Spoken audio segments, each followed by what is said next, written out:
Good evening guys, welcome to my YouTube channel, RPE Tools and Carpentry. Yung tatalakayin ko ngayon, yung mga gamit ko na pang carpentry sa paggawa ko ng bamboo crib. Unahin ko yung electric drill, Stanley. Ito yon. Yung gamit ko dito, i-demonstrate ko muna. Una kong ginawa, nilinis ko na yung yung mga materials ko sa bamboo crib. Ngayon, yung una kong ginamit sa pagbutas ay ito. Ito yung yung hole saw. Ang size nito ay 2.5. Ilalagay ko lang dito yan.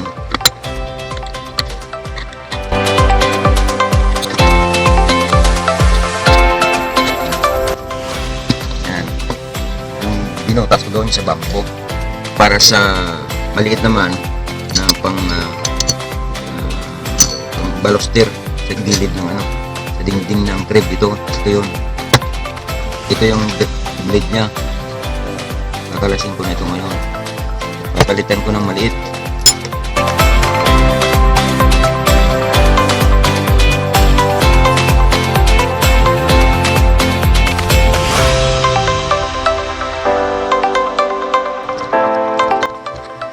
Ayan, ito yung ating key na pang higpit.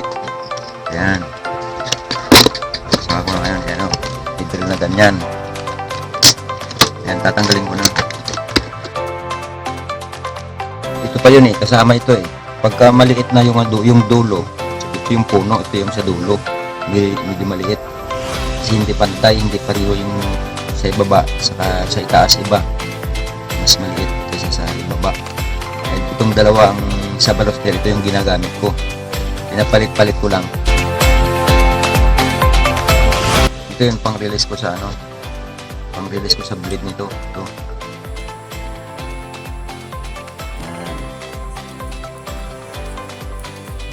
Ayan na.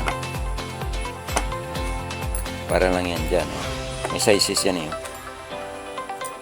Ayan. At ito naman, ito yung ginagamit ko sa pagbutas ng lock set ng doorknob. Pare din ito, katulad nito isa, ito rin yun Ito. Pero mas maganda ito, mas matalim, tsaka mas mabilis kaysa dito. Ito, yung partner niya, katulad din ito, yung isa lang yan Isa lang yan. Pareho sila Yan. May kanya-kanyang gamit ito. Ito yung pang doorknob. Ito pang doorknob din ito. Mapurol ito. Hindi katulad nito na mas matalim tong hole saw. Ito naman yung yung blade ko na pang drill. Ito yung pang pang bakal. Ito yun. 5 piraso yung pang bakal at yung pang concrete. Ito naman yung pang kahoy, pang wood. At saka ito pang screw ko ito. Screwdriver. Ginagamit ko rin dito yan. Pagka malalaki na tsaka matigas, itong ginagamit ko. Yan.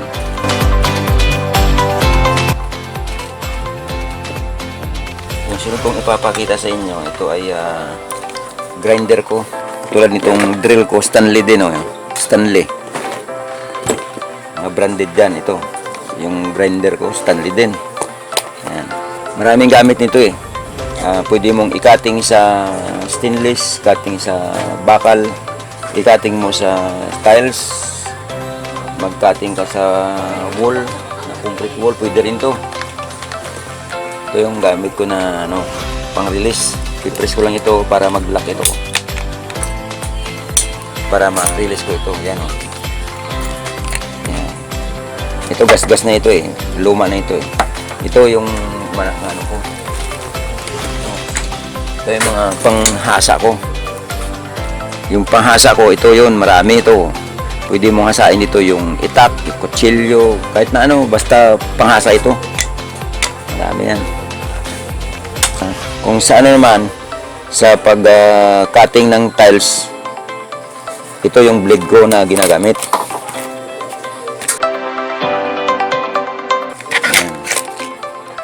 Ito patented ito na patented ito na blade ko pang tiles ito, pwede rin pang marmol.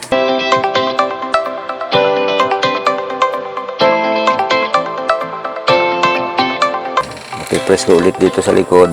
Yan. Saka ko higpitan. Yan. Itong ginagamit ko sa tiles. Specialty nito sa marmol eh. Katulad nitong isang ito. Isa kong blade pang marmol nito. 2B. US ito, US. Yung ginagamit ko sa marmol. Kahit anong cutting lang pwede mo dito. Basta huwag lang bakal. Sa kahoy, ginagamit ko nito sa kahoy. Kung sa kahoy naman, ito naman, pwede rin ito. Circular saw blade ito eh. Yung ginagamit ko. Ginamit ko rin ito sa 3/4 na marine. Yung makapal. Makapal na marine, ganyan. Ito, yung gamit dito, dito, para iwas disgrasya. Yan. Ginagamit lang ito pag hindi mo kabisado yung ginagawa mo. Pag nag-grind ka, depensa ito para na hindi ka masugatan o hindi ka maalikabukan pag ginamit mo ito sa, lalo na sa concrete. Kung gusto mong ma-safe ka talaga, gagamit ka ng gloves. Actually, gumagamit ako ng gloves pag nagkakating ako ng ng mga bakal. Pero madalas hindi ko na ginagamit dahil parang istorbo. Hindi mo makikita yung edging ng kinakating mo. For safety lang ito. Ito naman, yung handle, depende yan sa paggamit mo kung talagang delikado yung kakatingin mo. Gagamit ka nito para ma-hold tight ang grinder. Stainless cutter ito. Pwede mo makating dito yung bakal. Yan. Ito yung pang sa bakal na 10mm, 12mm, 9mm pwede ito. Ito yung panghasa ko. Yan. Marami yan. Ito naman, pagka may ginagawa kang mga bangko, mga chair, mga table, ito yung panghasa. Para kuminis, ito yung ginagamit. Ito yung isa kong ito yung isa kong grinder. Makita din yan. Yan. Lipat naman tayo dun sa isa kong gamit pang carpentry. Dito sa kabila. Ito naman yung aking circular saw. Yan, makita yan. Makita din yan, oh. Yan. Ito ang blade niya. Ito. Matalim ito, carbide ito eh. Hindi na ito hinaasa. May allen screw din ito, yun, oh. Yan.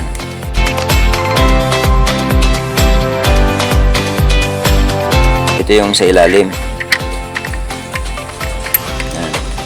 Saka itong blade sa kuko, ilalagay ito. Saka ito ilalagay yung surface cap niya. Ayun, fitting na siya. Yan. Saka ko ito ilalagay yung nut. Yan. Saka ko pipress ulit para higpitan ko na siya. Allen screwing ulit. Yan, higpit na yan. Yung paggamit nito, pag ganyan lang, pag may kakatingin mo na, gaganin mo lang. Yan, pipress mo lang. Ito yung guide niya, ito. Kasi hindi mo naman nakikita dito yung ilalim eh. Di ba, meron kanan sa kaliwa, ito yung gitna. Ito yung guide niya na tutumbok dito. Sisintro ang line niya dito. Kumbaga sa barrel, ito yung front sight. Dito ka titingin kung tatama at saka tuwid yung pagkakating ng blade. Yan, ito yan. Saka pagka ganyan, plaster yan, oh. Ipipress mo lang ganyan, yan. Didiretso na yan, under na yan. Pero ito yung guard niya. Pagkatapos niya, pagka tumatakbo na ito, pwede mo na itong bitawan. Steady na lang siya ganyan. Pwede hawak ka dito. Yan. Pagka sa umpisa, mahirap din eh. Hindi mo kabisado. Kuhan mo na, try mo na, okay na. Mas mabilis gamitin, tsaka matalas, mas malakas. Kasi ito makita ito eh. Yan, may kamahalan din ito eh. Re-release ko na. Kukunin ko na yung blade. Yan o. Yan.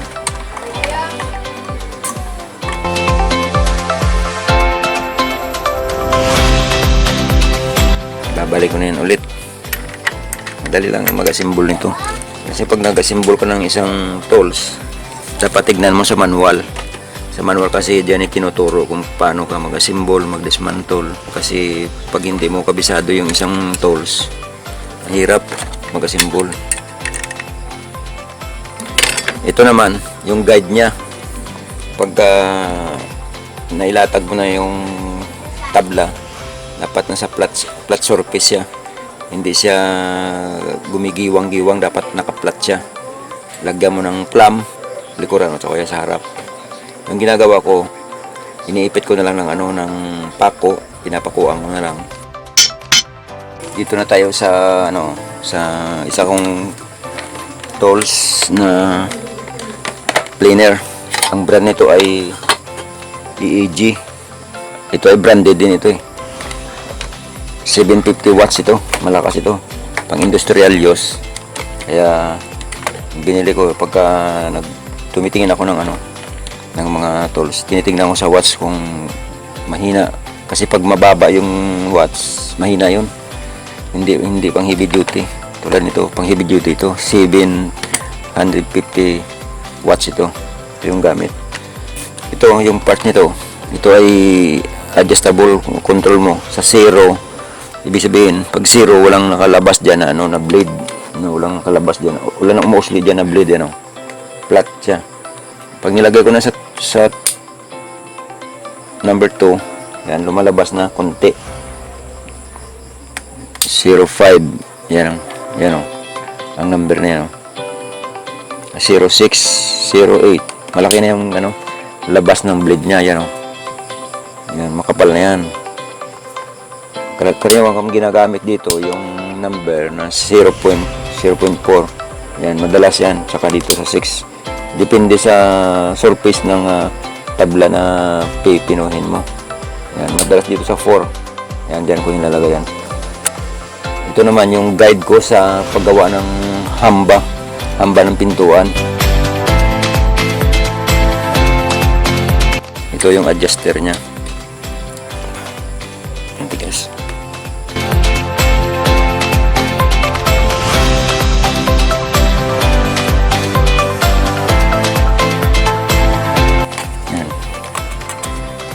In-adjust na yan, in-adjust yung ganyan sa stopper. Yung space niyan, 4.5 centimeter. Yan.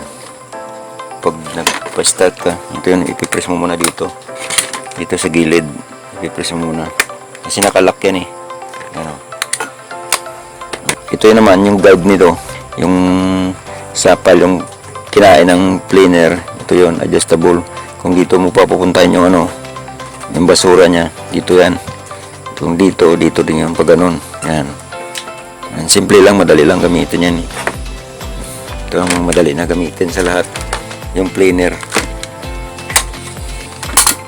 So guys, yun ang ipinakita ko sa inyo, lahat ng aking mga tools at ang aking video.